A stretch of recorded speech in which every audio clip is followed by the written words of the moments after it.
All right, good afternoon, everyone. Thank you for joining us for our webinar, Transitioning to Information Modeling Workflows. My name is Tyler French, and I'm a marketing specialist here for Vectorworks Landmark. Before we get started, I just wanted to go over a few housekeeping items. We thank Land8, Landscape Architects Network, for partnering with us on today's webinar. Supported by its millions of visitors and social media followers, Land8 promotes the profession of landscape architecture and provides a valuable resource for both professionals and those interested in the work of landscape architects. So check them out. That's land8.com. This webinar is recorded. I'll be sending the on-demand version to everyone who registered via email within a day or so. And if you have any questions throughout the webinar, please feel free to write them in the questions box. We'll try to answer as many as we can, and if not, we can follow up afterwards. And there will be a short 10-15 minute Q&A at the end of this presentation. So with that, it's my pleasure to introduce our guest presenters in Robert Anderson of Robert Anderson Landscape Architect, Eric Berg of Pacific Coast Land Design, and Matt Wilkins of RRM Design Group. Let's go ahead and get started. Joining us today, I wanted to touch on some of the learning objectives for our presentation today. One, we wanted to discuss the deciding factors that compel firms to move from general CAD to BIM workflows and how they're transitioning to new design workflows. Two, identify the suite of tools that are available. Three, explore practical uses of BIM from conceptual drawings to construction documentation. And then four, understand how BIM workflows are used for these various platforms and processes. A little bit about myself. My name is Matthew Wilkins. I have 10 years plus of experience. Have worked on a variety of projects from large scale planning down to small scale details, etc., and design build. I'm currently the chair of the Digital Technology PPN, and just more recently started with RRM Design Group in Central Coast, California, San Luis Obispo.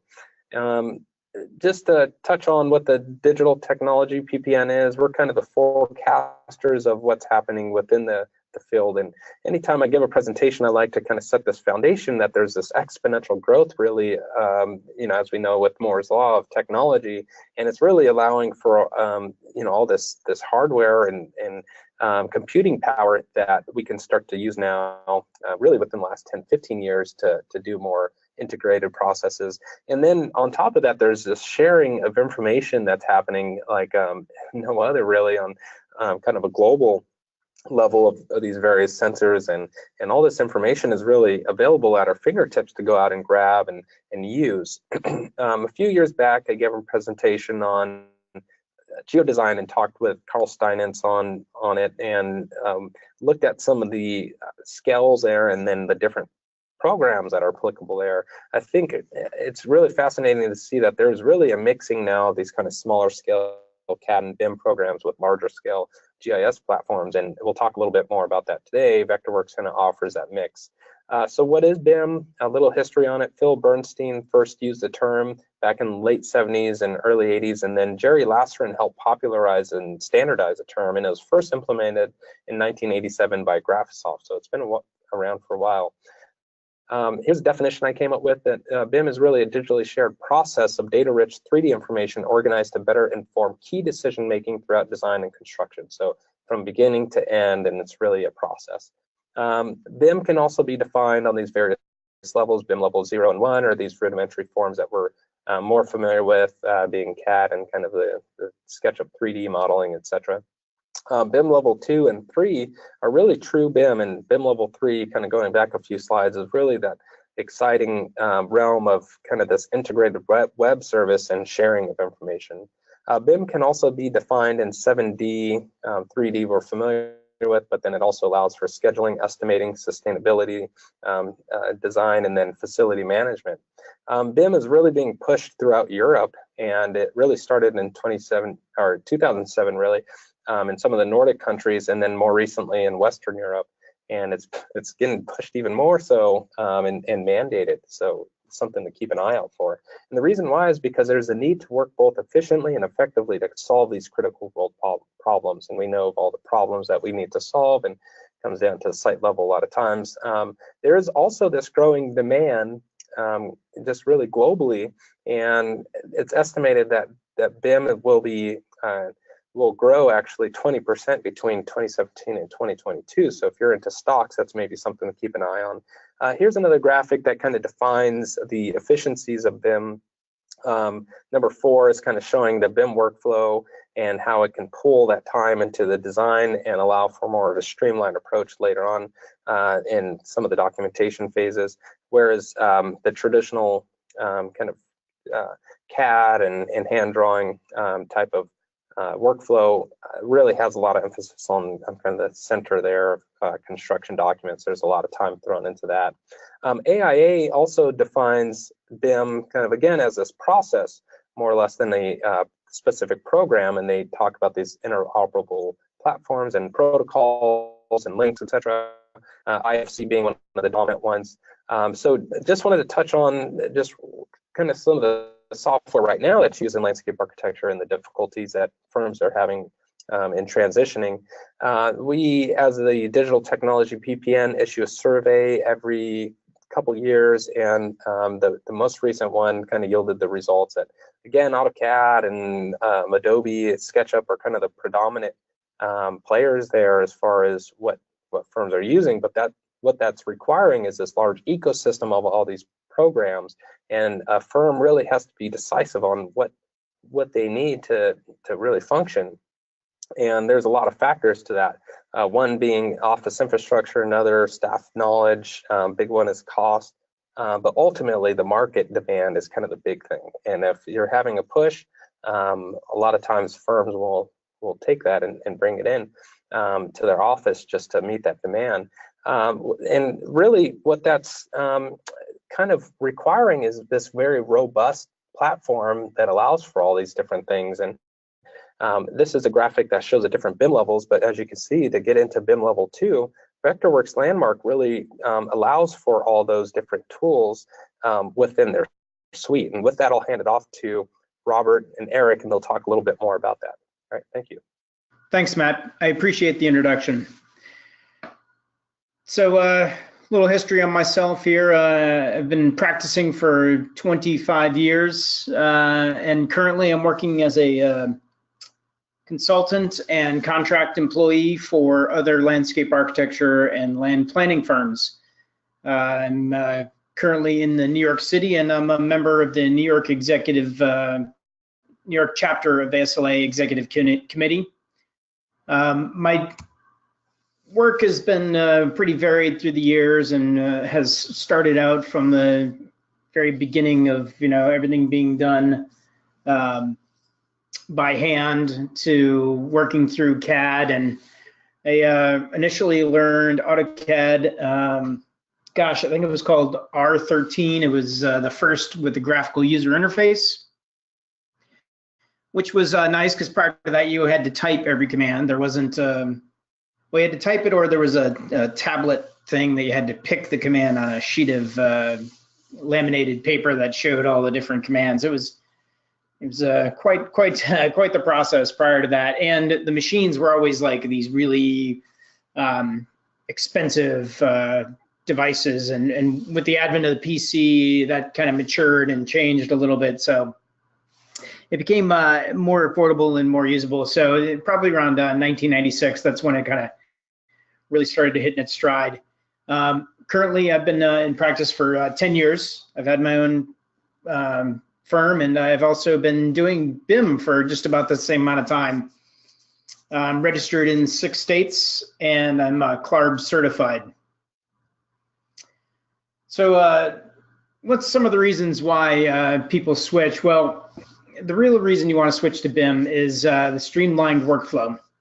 And this can be anywhere from no more of that back and forth process of, and I was even doing this, you would do a SketchUp model, and then you would export the DWG, and you'd have to clean up some of the line work and get rid of all the duplicates and et cetera. And oh, maybe there's a change, so let's go back and study that in 3D. Oh, let's put that back over to CAD. So it streamlines that effort in a lot. And then in the case of Landmark, the other reason you would want to switch is all the tools are right there. You can basically go from conceptual design through to completed finished product without even going outside of the package. Now, Eric's going to show you a little bit later. He uses Lumion to do some of his really exceptional videos and renderings. But for the most part, you can do everything you want in one package. And in that, in streamlining that strain of thought, the site modeling of all the tools that are in Landmark, there's site modeling, which is site grading, there's irrigation, and there's planting design, and all those things are effectively BIM. So those are all wrapped up right within Landmark, within Vectorworks Landmark. And then, the other reason you might want to switch is the documentation. Again, with that kind of cohesive package, everything being together, everything you've drawn, everything you've modeled is in the details. So if you draw a section through your site, which I'll show you some examples of later, those things are in your model, and therefore they're in your details. So there's a kind of a efficiency that's realized through that. So then what kind of was the real impetus behind CAD and switching from hand drafting to CAD, and then of course to BIM. And it was this idea that I remember this well, that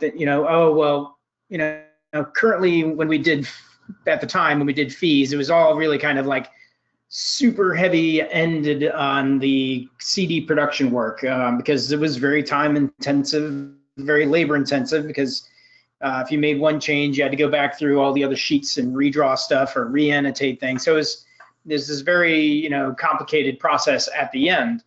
But prior to that, you would have very little feed to do SD and DD. So this idea of this like advent of CAD was going to save the world, because we're going to be able to spend more time on doing higher design and better design. So the idea was, we're just going to be able to shift where the fee is and streamline our production on the back end. Well, unfortunately, the realities are a little different. Clients said, you could be more efficient, so that means your fees are going to go down. So they kind of bought in with the idea of what CAD and BIM would afford you, but it really kind of brought down what their expectations were. And the reality is that most of the firms that I work with, their designer fees are really in the DD section, is where we do a lot of the heavy lifting, and where most of the fees buried. So here's a timeline. Now, I personally went through a different timeline. This is based on another client of mine's experience, the Landscape Architecture Bureau in Washington, D.C. Mine was, I wanted a BIM package. I was on a Mac, and my options were really limited. Autodesk has, for all intents and purposes, forsaken Mac machines. They are focused entirely on Windows, and there was no way I was going to have a Mac machine and then get Parallels and buy Windows, and it was nuts. So that kind of left me very few options, and I went with Vectorworks, and I'm super excited that I did. But for my client lab, their issue was more of they felt like they were being extorted. The licensing fees and the subscription modeling and all that kept going up and up, and they were kind of tired, and they were looking for a way to also streamline their workflow. So they got their first seat right around 2011, and we effectively, this is kind of my timeline within their organization, but we effectively plunged right in. We took one job that was already in Autodesk, and we converted it over to Vectorworks, and we kind of left behind the traditional 2D world and the kind of just using Vectorworks as a 2D tool in 2012. And we continued to move forward then with conversion of libraries, starting more of a 3D workflow idea. And then came along 2015, and that first slide that I had on there with the waterfront project, I've had the great opportunity of working on two extremely large waterfront developments within the Washington, D.C. area. One was National Harbor, and then the other one, that one image was from the Wharf in Southwest D.C. That's with Madison Marquette and P.N. Hoffman, and the general contractor was Clark. And that was a $2 billion development, and they had more work for us than we could possibly handle. So we decided to contract out half of one of the jobs, basically half of the fee, one of the jobs, to a team using Autodesk and the other half I managed, which was the parcel 2 site there that was in the middle of that screen. And we took both of those in basically a BIM environment. They were unfortunately in 2D, and at the end of the day, after the end of the project, we delivered ours on schedule. The poor unfortunate people who had to use Autodesk, they were a little late on delivery, and they had no fee left over. We managed to actually make a tidy little profit on ours. So it was an interesting comparison and learning process. In that process, though, we really were using BIM, and it was kind of a funny story leading up to that. We had been working with Perkins Eastman on another project, and every time we had a progress meeting, we'd send them a DWG file, and then we'd have these meetings in person, and they'd pour over their files, and they had somebody in there on a computer, and they were asking us these questions. And through the process, we come to find out that they were actually taking our dumb 2D DWG stuff and modeling it in Revit so that they could have it in their model and show in their sections. And after learning that, on the next job, on the waterfront job, I was like, we could basically exchange a file format called an IFC, which is kind of the BIM world of universal compatibility. So I started this process with this job, and it was very tightly organized, and things were like, we were actually designing a skin that went around a shaft on the building, and I'll show you that later. And all those elements integrated automatically. So this is a little quote from the architect I was working with on the job from Perkins Eastman, DC, and he was elated. That might be saying it a little too strongly, but he was very excited about the prospect at how we were using BIM and they were using BIM, and everything worked together nicely for them. I'll hand it off now to Eric Berg. Thank you, Robert, and thank you all for joining us this afternoon. While I don't want to talk too much about myself, I do want to spend a little bit more time talking about Pacific Coast Land Design and our transition story to a smart BIM workflow, Vectorworks. We're a small firm, about 9. With this transition, it's come a lot of successes, but also a couple challenges. So I'll also try to illustrate a few of the specific workflows that we use that make us more efficient. Really what we like to think is that Vectorworks has allowed us as a small firm to be more efficient and effective and act and produce like a much larger firm. So I'm going to start by illustrating very broadly what a traditional software looks like for many firms, including Pacific Coast Land Design prior to 2009 when we made that transition. So if you can imagine, design is this pool from which we draw your ideas. When we lay out a project, it's this very linear thing where we go from genesis through construction. But we all know as designers in the room that design itself is nonlinear. We go back and forth and toss scratch paper and bring in old scratch paper, and you know how that works. It's just this, we always are dipping into the pool of design throughout, but we're being drug along this process because we have to get from beginning to end. And in the meantime, we have to produce these deliverables, be it for your client, be it for the regulatory agency, plans, sections, renderings, reports, details, all of those things. In a traditional software, from how we get from point A to point B is weave this web of complicated secondary workflows. We work in CAD, we take that to SketchUp, take that to Photoshop, back to CAD, to Illustrator. It really becomes this kind of convoluted web that we have to navigate, and everyone in the office has to know how to, or there's specialized people that have to, however your office dealt with it. It's this very complicated process that is very cumbersome. What BIM has really allowed us to do is straighten that out. So I'm going to talk a little bit about what that looks like. I've created these graphs that, again, lay out genesis through construction. Prior to 2009, when we converted to Vectorworks, this is what our workflow looked like throughout that process. What I really want you to focus on here is the amount to which Illustrator and Photoshop were involved early in the project, even a little bit of SketchUp. Those are what I like to call, one-off processes. You go in there, Illustrator, and update your rendering, get it all looking nice, turn it into your client. The design changes. You have to go back into Illustrator and AutoCAD and SketchUp and change it again, all at the same time, trying to remember all the different changes. It doesn't really work in a linear fashion. When we changed, we get the benefit of, you can see here how much of our workflow is devoted to Vectorworks. We started producing almost everything. The big thing here is we weren't spending the time on those secondary workflows. And the secondary kind of benefit of this is that in an economic recession of that time, we also weren't spending the financial resources updating different licenses. We were focused on one software and using it effectively. Now that we've gotten a little bit better with that software, you can see here this newer workflow, more advanced workflow, where we're relying a little bit more on secondary outputs. In this case, you can see Lumion is a software. I'll talk a little bit more about that later. But the big thing here is we're doing this in what is a linear fashion. What does that look like? Instead of committing all your resources to Illustrator and InDesign and having to update that and your CAD drawing, we are producing the CAD drawing and just bouncing out renderings from these different softwares from that. So it's linear in the fact that it all originates from one place, and you're not re-spending the time over and over again in secondary places to update.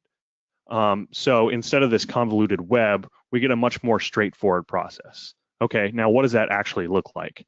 Well, here's an example. So in this illustrative plan of this roundabout, you can see we were also asked to produce construction documents at the same time. So these two things are happening simultaneously. We're drawing in one and it's being represented twice, essentially, is what's happening. At the same time, that is also being represented in 3D. So we can show here an existing proposed of that same line work you're seeing. It's just essentially a tilt up. You can see on the right here before proposed and existing, how close we were able to match that. Another one of the key things that Vectorworks allows us to do, Vectorworks is a little bit unique in this way, is that Vectorworks plays nice with just about anything. This is just a word cloud. You've seen a few of these today. Apparently we like word clouds, but just some of the file exchanges that we have to deal with on almost a daily basis. I can tell you that I've used almost every one on this list, and Vectorworks also has the capability to deal with almost everyone on this list. That's a big benefit for us. We still interchange almost exclusively in DWG, but we're starting to use IFC and actually communicating with Revit on more of a change using Revit files. So it's moving in a more BIM-oriented direction, but I can say that I know a lot of other BIM softwares do not offer as robust of an interchange platform. Lastly, one of the big benefits for us are the tools. The first one here being plants, but several of the tools and workflows in Vectorworks that really have been a benefit for us to change. In this one, the plant tool, here you can see what a 2D plant allows us to do. In addition, it can be rendered at the same time in black and white. This isn't a separate symbol. It's the same symbol, just different visibilities. It's got 3D as well, all part of the same thing, supported by robust data that we can use to populate custom schedules. And that is all being supported by a very robust workflow.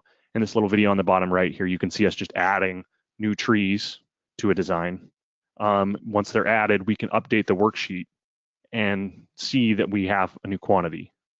A tool that we created on our own, in this case, very specific, but for boulders, again, being supported by 2D, 3D, these are the same thing. They aren't separate elements, all there.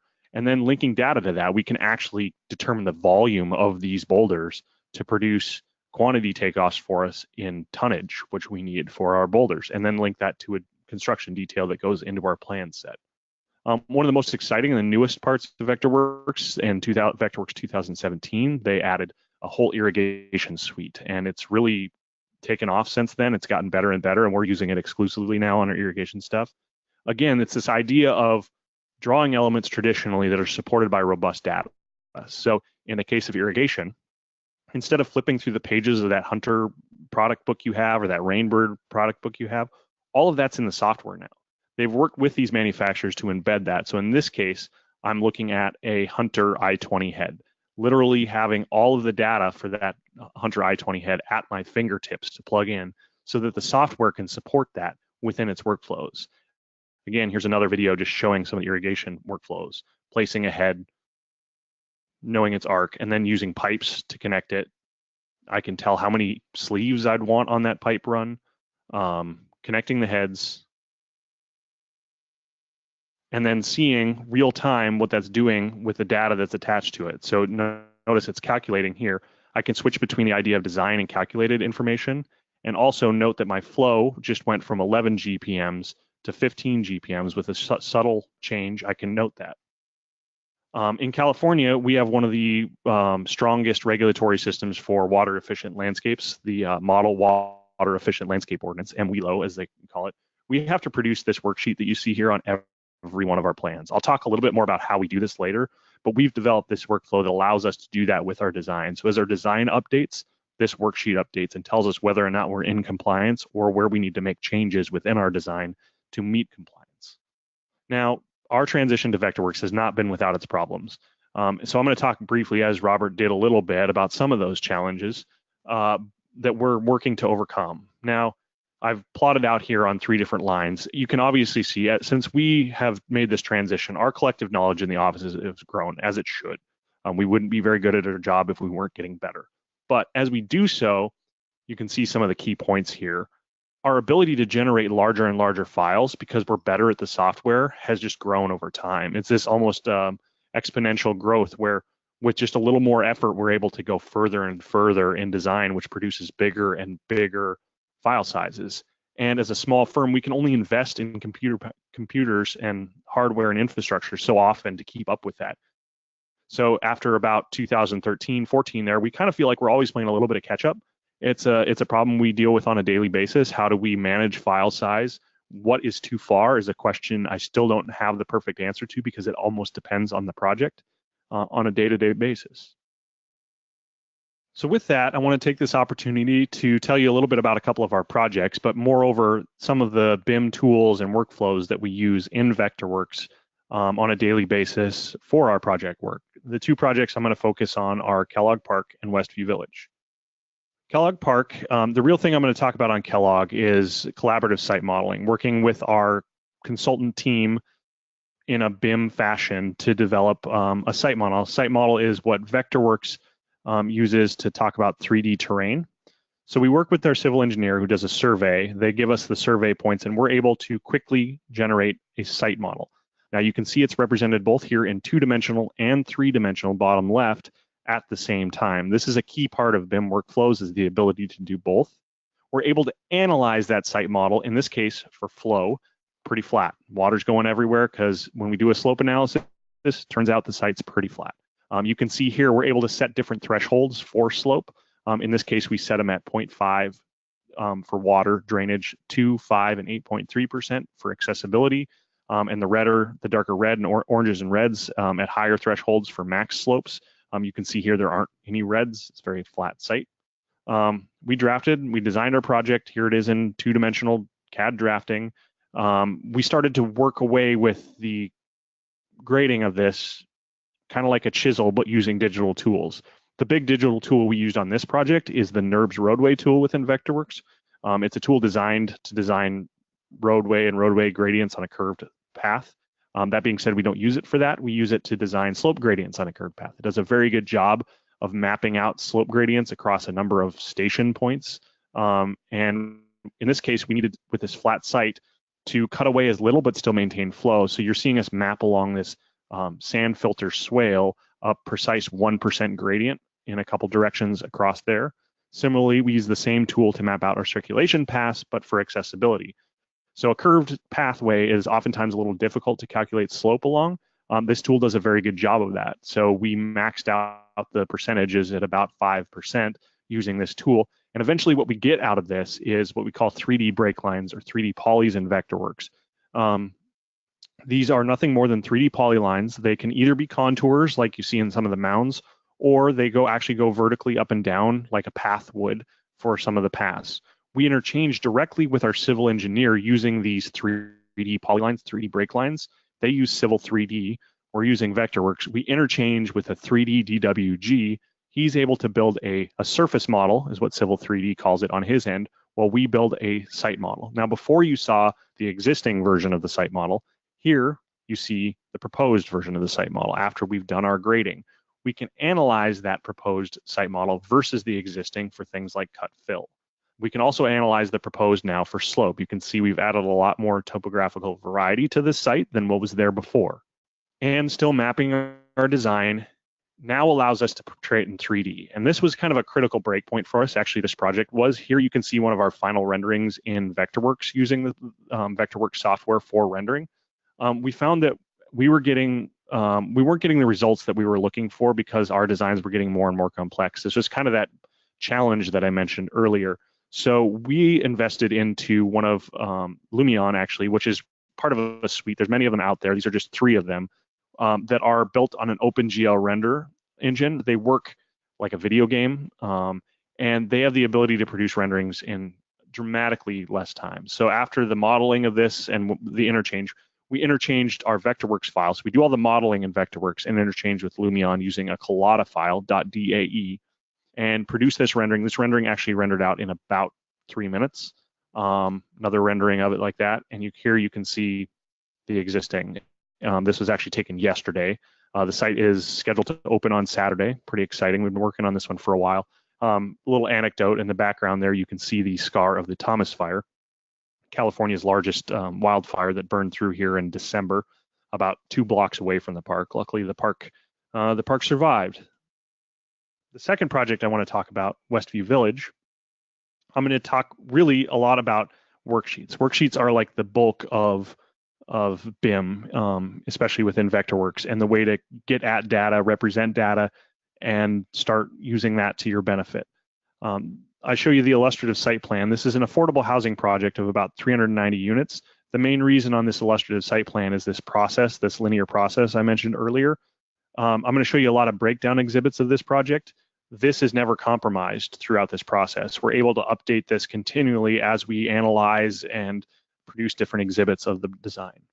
One of the big things with this project were existing trees. There were 209 mature existing trees on the site prior to the start of construction, and we need to analyze them all. We worked with an arborist who developed a tree report looking at every one with vast amounts of data. We're able to link that data with the existing tree tool in Vectorworks so that as we're working on the plan, we can look at a tree and its characteristics to make the best decisions and ultimately produce a tree preservation plan. Parking was a big issue on this project. We needed to document over 700 parking spots as the site was progressing, and need to have an update count because parking is a very political issue when you start talking about affordable housing. So we needed to develop a methodology, in this case using symbols, counting by phase, by block, very broken down to analyze where parking was being added, taken away as we were evolving the site design.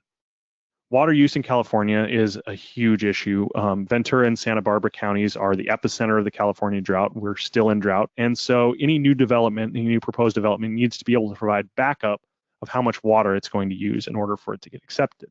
In this case, we're looking at landscape areas, how much irrigation we were expecting. In response to that, this project, again, going for lead neighborhood development, developed a gray water reuse strategy. They wanted to use laundry wastewater to irrigate in the landscape. And as part of that, we needed to analyze the system's design. So how much supply, how much laundry water was going to be produced, and how much demand, how much irrigation water was needed. And then using that, we could use this same methodology where these shapes, these colored shapes you see are linked with data that we can calculate how much water, link that data with Excel and produce a chart that shows the client at what times of year they're going to have enough gray water, or in the case of June, July, and August on Block D, for example, when they're going to have a gray water shortage and need to provide potable water, and exactly how much potable water they need to back that up with. At the same time, we can visualize that system. So here was an early concept cutaway of the design as it was evolving of what that gray water system might look like. Similar cutaway graphics of the stormwater system, showing the infiltration systems and how they're going to work, without sacrificing or going on these one-off processes away from this plan.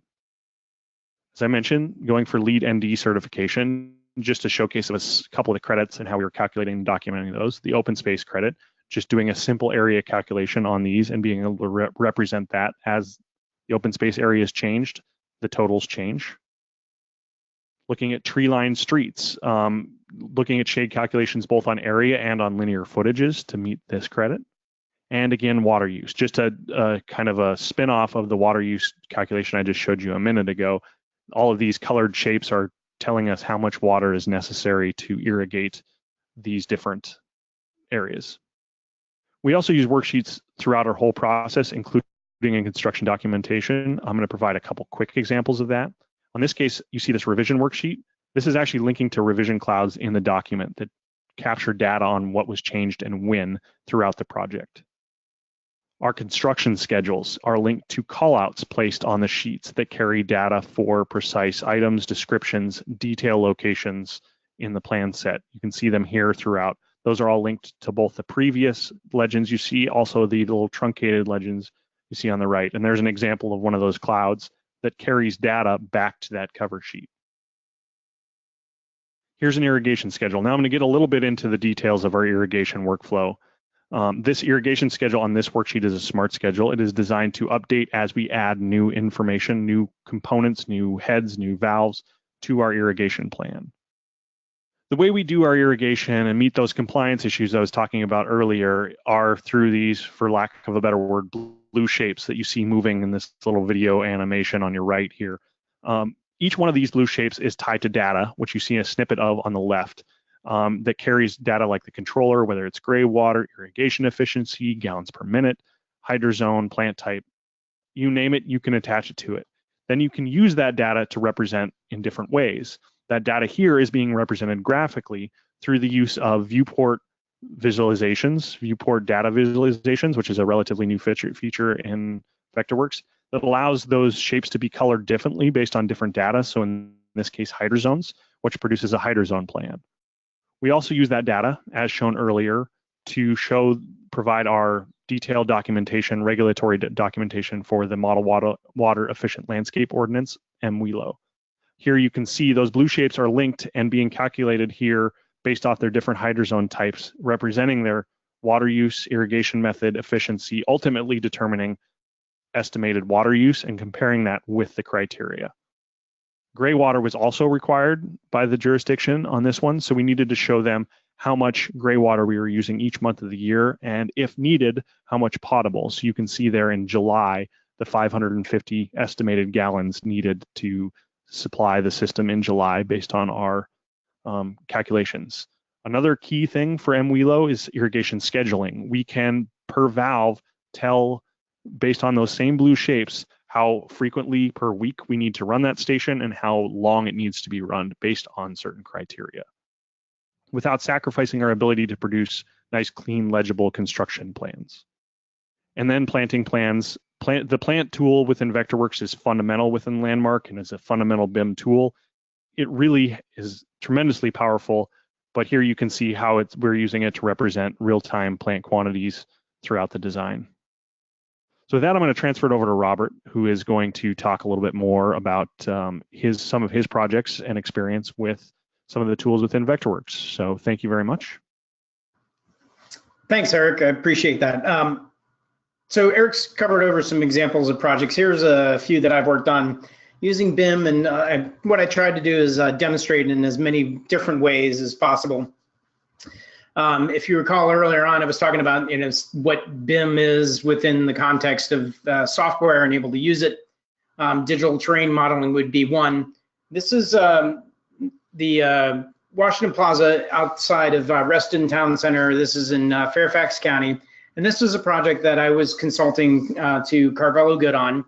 And the architects and team, they won the concession on this from the county. Unfortunately, never got built, but they won the concession based on this master plan. And you can see that crescent place and the orange arc. So the idea was that this vehicular connection would take you through the property and connect you down to the original Washington Plaza, which is in the bottom left.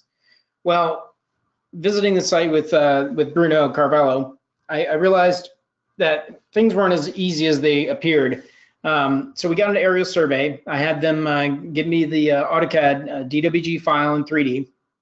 I brought that in, and I was able to create a digital terrain model. And then when I overlaid that digital terrain model on top of this master plan, you can see that it ended up that they were attacking the steepest part of the site right into that slope, and the result was that they were going to have to make some changes. And through the process of working back and forth with the architects and trying to respect that connection, we were able to come up with this pedestrian connection rather than vehicular, because if we had done the vehicular, it would have required lowering the site by 20 feet thereabouts, and the hundreds of thousands of yards that we would have had to remove as a result would have definitely been a deal killer.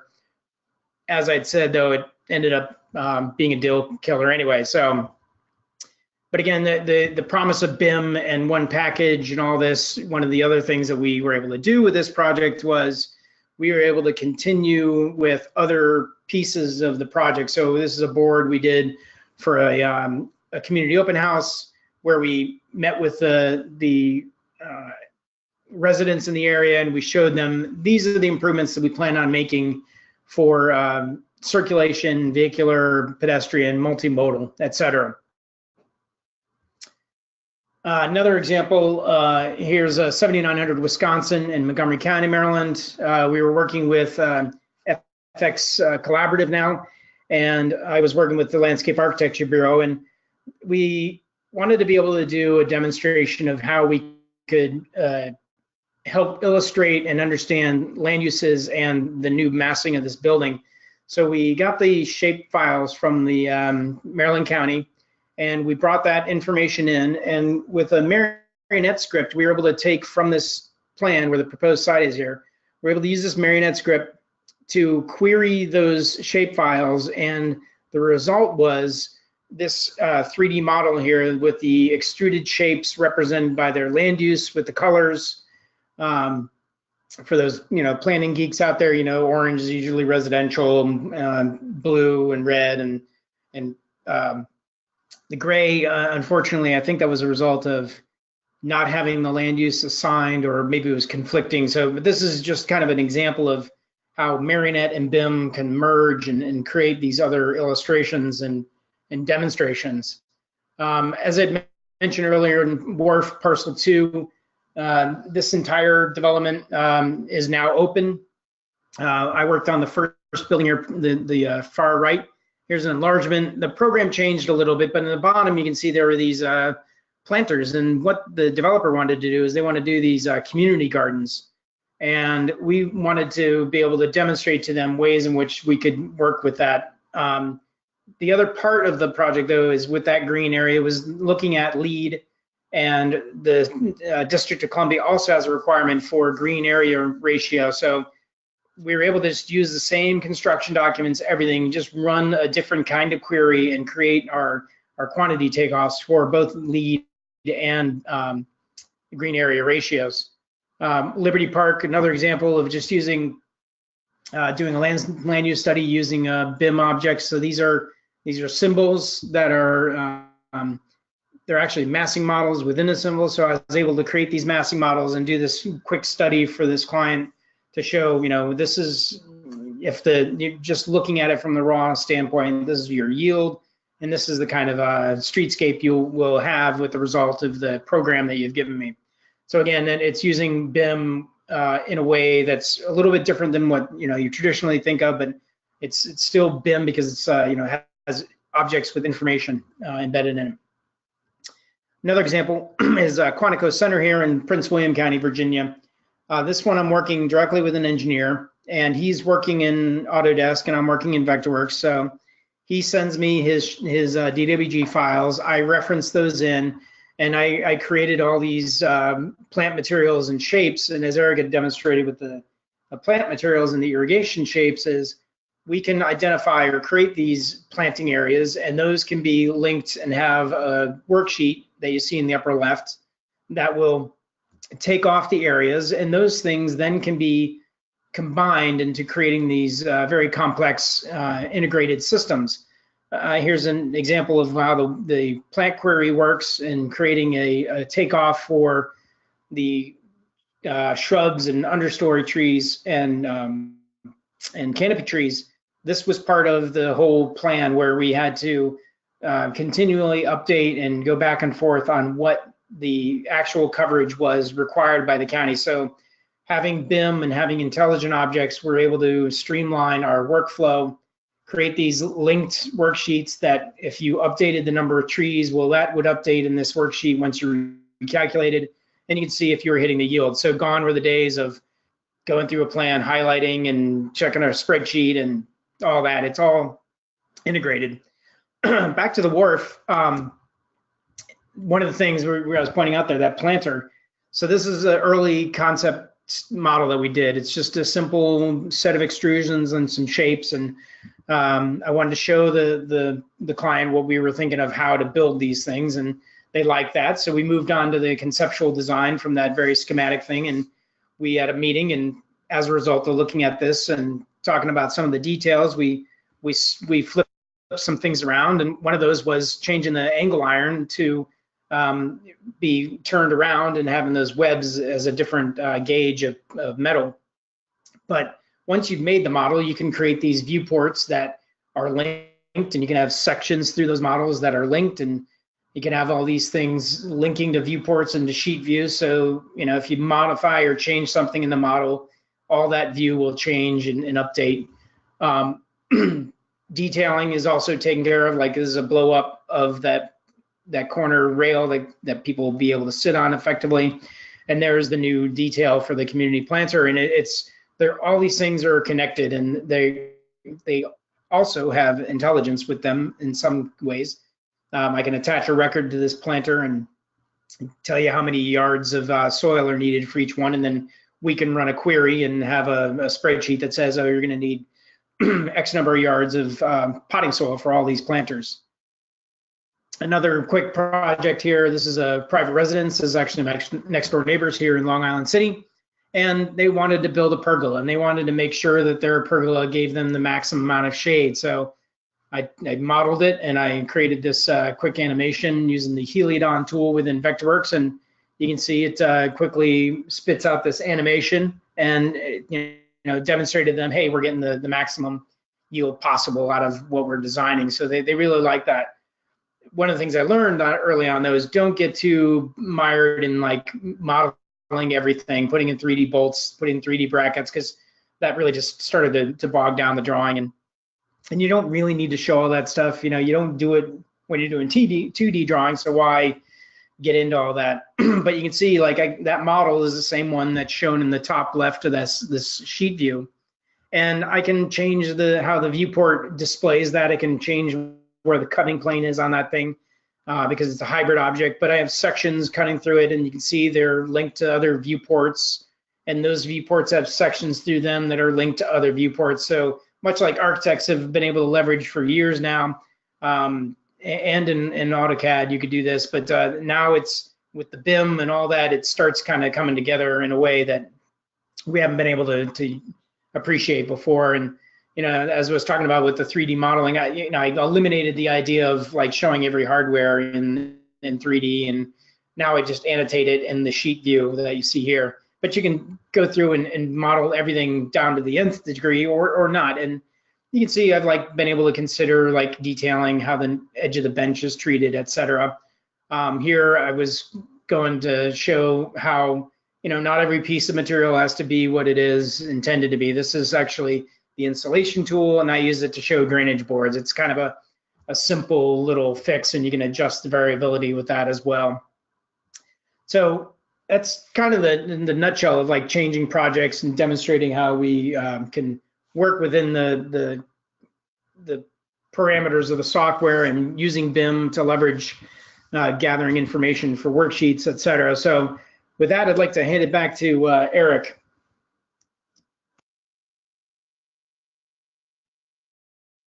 Thanks, Robert. Obviously, this is a lot. We've been through a lot today, showed you some great examples. One of the things we wanted to do at the end here was just to provide you kind of a snippet of a few things we might be interested in going forward, where we see this going forward. At PCLD, we feel like we've barely skimmed the surface of what Matt talked about earlier as being BIM level 2. Starting to get towards BIM level 3 and IFC interchange and really enhancing data. But there's also a couple new softwares and a couple new things out there that have at least got my imagination working on where all of this might be going with CAD and with BIM. And one of the things I stumbled onto, thanks to the Vectorworks forum, actually was Onshape. It's a cloud-based CAD drafting software that works on an internet browser. Now, it really is kind of geared at machining. I haven't used it very much personally, but it doesn't seem like it's quite there for architecture, landscape architecture. But imagine a cloud-based service where you just go on your internet anywhere you're at in the entire world and work on a model along with your teammates. Now, Robert's given me a grief about this before, but I've got a kind of an idealistic vision maybe of the future where the whole design team, architects, engineers, landscape architects, mechanical engineers, they all log into a model and start working on their little piece of the puzzle to eventually produce a 3D model. And the contractor is looking at that 3D model, and that's how they build it. I kind of think that's where we're going, but there's a whole nother discussion we all have to have about, liability and copyright and those sorts of things. Like, what happens when we all start working on this together? It presents a whole new set of challenges that I don't think we've even started to grapple with. Obviously, we're a little bit of ways there. I could see Vectorworks implementing something like this, cloud-based in the future. They've really boosted their cloud presence in the past few years. Really kind of fun idea to think about, but is going to needs to involve many more discussions. Not quite there yet. Another one that we've been kind of playing around with. Now, I showed you just real quickly there a pretty sight of what Westview Village looked like with all those trees. Here it is after they cut a lot of them down from phase 1. But notice that little log over there. As they were doing that, we found a way to save at least this log in a kind of a unique way, using photogrammetry, which allows you to take multiple pictures or videos of a thing. And at the time we put this together, we used Autodesk's Remake software. Now, actually, Vectorworks has a cloud-based version that does the same thing. You can take multiple pictures of an object, and it'll stitch those together into a real dimensioned model, 3D model of that object. So imagine like dimensioning a log like this and trying to represent it. We ended up using this for a monument sign and needed to know the exact dimensioning because we didn't want to mess it up too much, but trying to communicate that to a contractor was going to be a little bit difficult. And measuring that log traditionally wouldn't have yielded very good results. With this 3D model, we can represent it in 3D, cut sections, show them exactly how we want them to build the thing. Another fun aspect to this is with Lumion, we didn't do this at the time, but now we have the capabilities of using augmented virtual reality, and almost every CAD platform, including Vectorworks within its platform, now has the ability to do augmented virtual reality stuff. And this is amazing. Imagine the power you have when you can put your clients and your users in the design and show them the intent, maybe even the contractors as well, and really show what it is you're trying to achieve. Those are just kind of a couple of the fun ideas that I know we're running into and trying to figure out how we can leverage for the future. It's a really exciting time. Everything is progressing at such a rapid rate. So at this moment, we'd love to kind of wrap this up, and for any questions that anyone may have, we'll be here to answer. And thank you all so much for being here.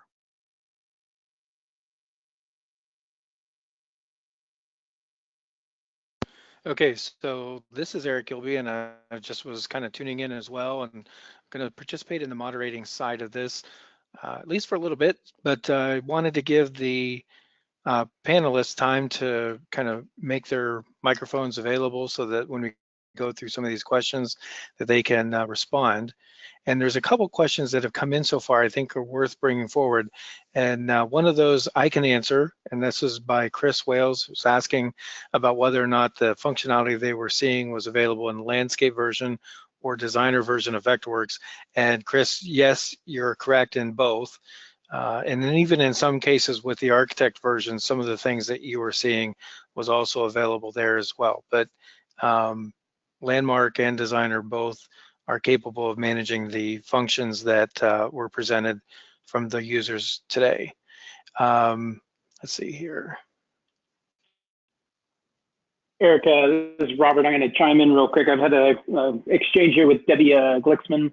I think she was intrigued by the idea of drafting over top of things in the viewports rather than doing a lot of detail. So this is kind of a more intermediate level item, but effectively you can just add elements to a viewport within your sheet view. So if you don't want to go to the trouble of showing every nut and bolt or showing in the illustration where I use the insulation pattern tool, you can just kind of draft these things right over top. So it's really not that difficult of a thing, and you can also just change visibilities of your shapes and items within that viewport. That's a great point to make. Thanks, Robert. There was another question that came in that I think doesn't necessarily apply directly to the panelists that were speaking, but a little bit about whether BIM applies to the entertainment industry. And Eric, I do believe that that's true.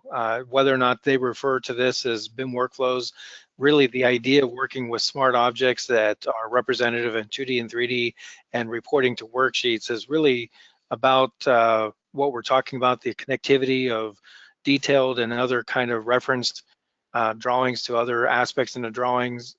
I'm sorry, I should say throughout the drawing file, collaboration with others. And we see that also in the entertainment industry. So I would imagine that if you wanted to translate that kind of functionality into the entertainment industry through Spotlight, that you do definitely have that. Okay, so I noticed a number of other questions coming in. Robert, have you seen any others that you wanted to jump on? Yeah, there was one that I've actually done a couple presentations on about CAD DWGs, and one of them was regarding using your existing DWG library, and the other one was being able to export and import. And on the for James on the exporting, James Allen, it is easy to export a DWG file from Vectorworks, and you can choose the method in which you do it and what information you include or don't include. You can export the sheet view itself, or you can just export the classes and layers. And then as far as your detailed library, you know, that's a pretty complicated thing. Lab went through this for years trying to bring them up to date. And you know, John Fitch had a library that went back to, early, mid 90s probably, and it was all MicroStation back then even. And we tried converting a good bit of it, but the differences in the way things are handled in AutoCAD and how they're handled in Vectorworks, it almost became apparent that, you know, in importing them, converting them, and editing them, it was almost easier to create them from scratch.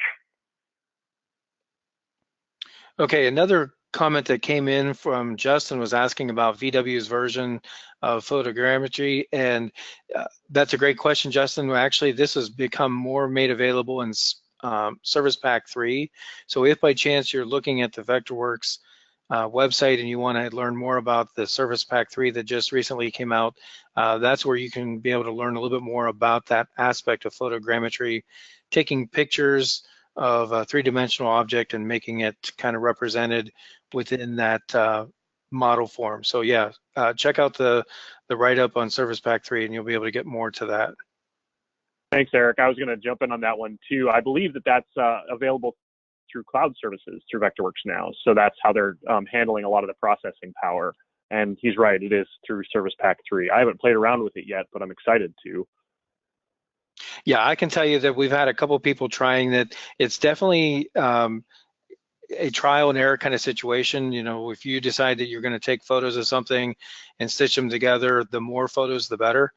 We found that the less photos might not necessarily give you the result you're expecting, or it might even tell you there's not enough information to conduct it. So take a look at that and see what the recommendations are, and you'll see what the best practice is for making that happen.